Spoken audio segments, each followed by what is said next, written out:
اعوذ باللہ من الشیطان الرجیم، بسم اللہ الرحمن الرحیم، نحمدہ ونصلی علی رسولہ الکریم وصلی اللہ علی محمد وآلہ الطیبین الطاہرین المعصومین، اما بعد۔ گفتگو ہے عاشور کا دن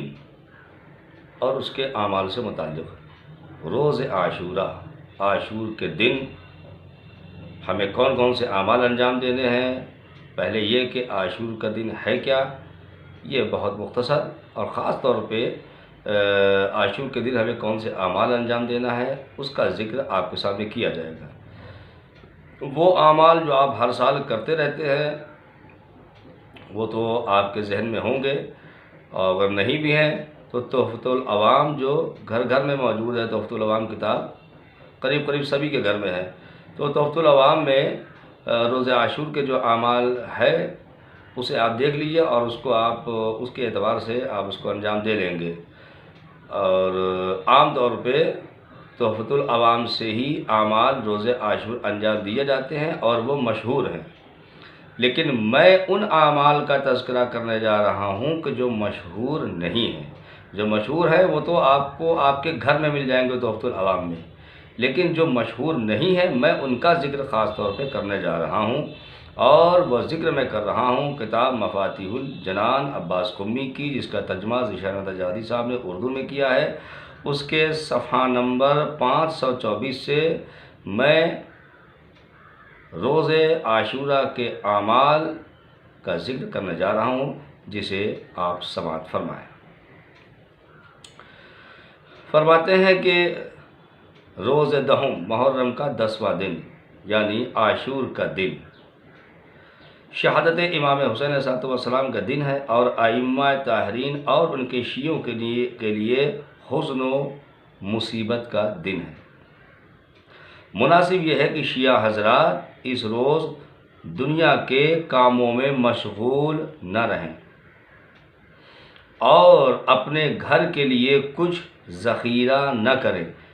یعنی اپنے گھر کے لیے کوئی سامان لا کے اکٹھا نہ کریں۔ مجلس کے تبرک وغیرہ تو لیا جا سکتا ہے، لیکن اپنے گھر کے روزمرہ کے خرچے کا سامان وغیرہ لے کر آنا اس کے لیے منع کیا گیا ہے۔ آپ اپنے لیے کوئی ذخیرہ عاشور کے دن نہ کریں۔ امام حسین علیہ السلام کی مجلس تعزیت قائم کریں، ماتم میں شریک ہوں، اس طرح نوحہ ماتم میں مشغول رہیں جس طرح عزیز ترین اولاد اور اعزہ کے ماتم میں مشغول رہتے ہیں۔ امام حسین علیہ السلام کی جو زیارت عاشورہ ہے اسے کم از کم روز عاشور زیارت عاشورہ کو ترک نہ کریں، اگرچہ پڑھنے والے اس کی فضیلت کو جو جانتے ہیں وہ روزانہ زیارت عاشورہ پڑھتے ہیں، تو کم از کم جو روزانہ نہیں پڑھتا ہے تو کم از کم عاشور کے دن زیارت عاشورہ کو قطعاً ترک نہ کریں۔ اچھا، اب میں سلسلے گفتگو کو مزید آگے بڑھا رہا ہوں، اور گفتگو پہنچ گئی ہے صفحہ نمبر 525 پر۔ اس میں بیان فرماتے ہیں کہ یہ دن وہ ہے کہ جس دن انسان خود روئے غم حسین میں اور دوسروں کو بھی رلائے۔ اس سلسلے میں ایک بہت خاص روایت ہے، اور وہ یہ ہے کہ روایت میں ہے کہ جب جناب موسیٰ علیہ السلام کو جناب خضر سے ملاقات کرنے اور ان سے سیکھنے کا حکم دیا گیا تو ملاقات میں پہلی چیز جس کا ذکر ہوا وہ کیا تھا کہ اس عالم نے حضرت موسیٰ علیہ السلام سے محمد و آل محمد پر آنے والی مصیبت کا تذکرہ کیا، یعنی کہ جناب موسیٰ جب اپنے استاد جناب خضر کے پاس گئے تو انہوں نے تعلیم کی ابتدا کہاں سے کی؟ امام حسین علیہ السلام کی مصیبتوں سے تعلیم کا تذکرہ شروع کیا، یعنی امام حسین علیہ السلام اور ان کے ساتھیوں کے جو مصائب تھے ان کا ذکر کیا، یعنی یہاں سے جناب موسیٰ کی تعلیم کی شروعات ہوئی ہے، یعنی ذکر کربلا، ذکر حسین و اصحاب حسین، مصائب کا تذکرہ کیا جناب خضر نے جناب موسیٰ کے سامنے۔ فرماتے ہیں کہ جب مصائب کا تذکرہ کیا تو ان دونوں پر بہت زیادہ گریہ طاری ہو گیا۔ ظاہر ہے کہ مصائب کربلا ایسے ہی ہے کہ جب بھی کوئی مومن سنتا ہے تو اس پہ غم و اندوہ کی گھٹا چھا جاتی ہے اور وہ گریہ و زاری میں مشغول ہو جاتا ہے۔ تو یہ بھی ایک اہم روایت تھی۔ اس کے علاوہ ذکر کیا گیا ہے کہ اس دن دعائے عشرات پڑھے، یہ دعاؤں کی کتاب میں آپ کو مل جائے گی، دعائے عشرات بھی روز عاشورہ پڑھے۔ میں نے آپ کو بیان کیا کہ جو چیزیں مشہور نہیں ہیں ان کا میں یہاں پر ذکر کر رہا ہوں، جو مشہور ہیں وہ تو آپ کے گھر میں کتاب موجود ہے مفاد الجنان، آپ اس میں دیکھ لیجیے گا۔ فرماتے ہیں، گفتگو آگے بڑھتی ہے، علامہ مجلسی نے زاد المعاد میں فرمایا ہے کہ بہتر ہے کہ 9ویں اور 10ویں کو روزہ نہ رکھے، 9 محرم اور 10 محرم کو روزہ نہ رکھے، کیونکہ بنی امیہ ان دنوں میں برکت اور قتل امام حسین پر شماتت کے لیے روزہ رکھتے تھے۔ یہ بنی امیہ کا کام تھا کہ 9 10 کو وہ روزہ رکھتے تھے، اور بہت سی حدیثیں بھی ان 2 دنوں کی فضیلت اور روزے کے بارے میں رسول خدا کی طرف سے گڑھی گئی ہیں، جبکہ اہل بیت علیہ السلام کے طریقے سے بہت سی حدیثیں ان دونوں دنوں کے روزے کی مذمت میں، خاص طور پہ روزے عاشورہ کے بارے میں وارد ہوئی ہے۔ بنی امیہ خدا ان پر لعنت کرے سال کے آذوقے کی برکت کے لیے روز عاشورہ اپنے گھر میں ذخیرہ کیا کرتے تھے۔ سمجھ رہے ہیں آپ؟ یہ بنی امیہ 10 محرم کو اپنے گھر میں بہت سارا سامان خریدتے تھے اور اپنے گھر میں جمع کرتے تھے کہ روز عاشورہ جمع کرو تو اس میں خیر و برکت ہوگی۔ تو یہ معلوموں کا کام تھا، لیکن شیعوں کے لیے یہ منادگی ہے کہ 10 تاریخ کو نہ روزہ رکھیں اور نہ ہی گھر میں کوئی ذخیرہ کریں۔ اچھا، اگلی یہ گفتگو ہے 8ویں امام علی رضا علیہ السلام کی۔ آپ فرماتے ہیں کہ جو شخص اپنی حاجتوں میں کوشش کو ترک کر دے، روز عاشورہ اور کسی کام میں نہ لگے تو خدا اس کی دنیا اور آخرت کی حاجتوں کو پورا کر دے گا۔ یعنی اگر کوئی شخص، کوئی شیعہ روز عاشورہ 10 محرم کو اپنے کو ذکر امام حسین علیہ السلام میں مشغول رکھے اور دنیا کے دوسرے لغو باتوں سے اور دنیا کے دوسرے امور سے، دنیا کی دوسری تمام تر مشغولیات سے اپنے آپ کو ہٹا لے، بلکہ اپنے آپ کو غم امام حسین علیہ السلام میں مشغول رکھے اور ذکر خدا میں مشغول رکھے، تو 8ویں امام فرماتے ہیں کہ خدا بند عالم اس کی دنیا اور آخرت کی تمام حاجتوں کو پوری کر دے گا، اس لیے کہ اس نے غم حسین میں بقیہ تمام چیزوں کو ترک کر دیا۔ اچھا، آگے گفتگو بڑھتی ہے، فرماتے ہیں کہ روز عاشورہ مصیبت اور گریہ و غم میں رہے۔ اچھا، اگر اس میں رہے گا تو خداوند عالم اس کے لیے روز قیامت روز سرور اور خوشی قرار دے گا۔ جو 10 محرم کو غم و اندوہ میں رہے گا، قیامت کے دن خداوند عالم اسے سرور بخشے گا، اسے خوشیاں بخشے گا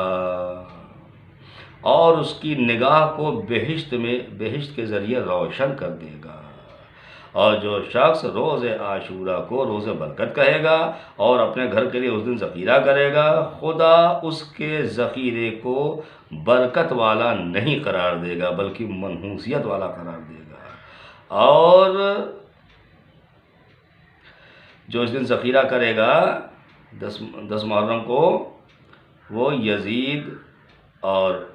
عبید اللہ بن زیاد اور عمر سعد کے ساتھ محشور ہوگا۔ جو بھی شخص 10 محرم کو اپنے گھروں میں 10 کلو دال آ گئی، 5 کلو چاول آ گیا اور 17 کلو آٹا آ گیا اور 5 کلو تیل آ گیا، یعنی اپنے استعمال کے لیے اگر کوئی انسان روز عاشورہ سامان کو جمع کرے گا تو خدا اس سے برکتوں کو چھین لے گا اور قیامت کے دن اسے یزید، عبید اللہ بن زیاد اور عمر سعد کے ساتھ محشور کرے گا۔ لہذا اپنی زندگی گزارنے کے لیے سامان اس دن نہیں خریدے، ہاں مجلس، نظر و نیاز کے لیے تبرکات اور یہ سب چیزیں خریدی جا سکتی ہے، کیونکہ ان کا تعلق امام حسین علیہ السلام سے ہے۔ جن چیزوں کا تعلق عزاداری ہے امام حسین علیہ السلام سے، وہ چیزیں خریدی جا سکتی ہے، لیکن وہ سامان کی جو اپنی زندگی گزارنے سے متعلق ہے، ان تمام سامانوں کو خریدنا ترک کر دینا چاہیے، ورنہ برکت بھی چھن جائے گی، اور یزید اور یہ ملعین ان کے ساتھ خداوند عالم قیامت میں محشور کرے گا۔ لہٰذا انسان کو روز عاشورہ دنیا کے کاموں میں مشغول نہ ہونا چاہیے، بلکہ مناسب یہ ہے کہ خود بھی گریا نہ ہو، مصیبت میں رہے، اور گھر والوں کو بھی عزا کا حکم دے، جیسا کہ اولاد و اقربا کے ماتم میں ہوتا ہے، اور بغیر روزے کے کھانے پینے سے امساک کرے، اور اس دن کے آخری حصے میں عصر کے بعد فاقہ شکنی کرے، چاہے پانی سے ہی کیوں نہ ہو۔ روزہ مکمل نہ رکھے، 10 محرم کو روزہ نہیں رکھنا ہے، بلکہ کیا کرنا ہے؟ فاقہ کرنا ہے، اور عصر کے وقت اس روزے کو کہتے ہیں عصر کے وقت اس فاقے کو توڑ دینا ہے،